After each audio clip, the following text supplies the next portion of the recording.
ఎక్కడ పట్టినా ఇప్పుడు గుడ్ ఆమ్లెటే అంటున్నారు గదా! ఇన్‌స్టా ఓపెన్ చేసినా గుడ్ ఆమ్లెటే, యూట్యూబ్ ఓపెన్ చేసినా గుడ్ ఆమ్లెటే అనమాట.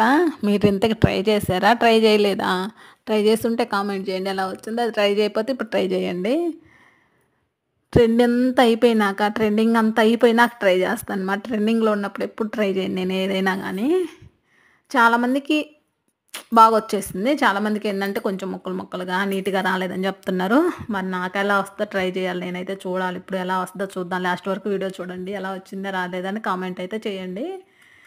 ఇంగ ఏముంది ఒక ఎగ్‌నైతే ఉడకబెట్టుకోవడము, 2 ఎగ్గులు పగలగొట్టుకోవడము, నల్లబోసి కొంచెం ఉప్పు, కారం, పసుపు ఏసుకోవడము, పచ్చిమిర్చి సన్నగా కట్ జేసుకోవాలి పచ్చిమిర్చి, ఉల్లిపాయ, కొత్తిమీర, కరివేపాకు, టమోటా ఏసుకొని కట్ చేసుకొని నల్లేసుకోవడమేనింక. పైన కొంచెం కారము, సాల్ట్ సల్లితే చాలు. చాలా టేస్టీగా వస్తదనమాట. ఎక్కువ కారం గాని అవసరం లేదు. ఎందుకంటే మనము పచ్చిమిర్చి ఏస్తాం కాబట్టి తక్కువ కారం ఏసుకుంటేనే బావుంటదనమాట. టేస్ట్ విషయానికొస్తే మాత్రం నెక్స్ట్ లెవెల్ అనమాట. సిమ్‌లో పెట్టుకుంటే నీట్‌గా వస్తదనమాట. హైలో పెడితే ఏందంటే మాడిపోయిద్ది. సిమ్‌లోనే పెట్టుకోవాలి. ఎప్పుడైనా మనం ఏది జేసినా గానీ సిమ్‌లోనే పెట్టుకొని చేసుకుంటే సూపరుంటదనమాట.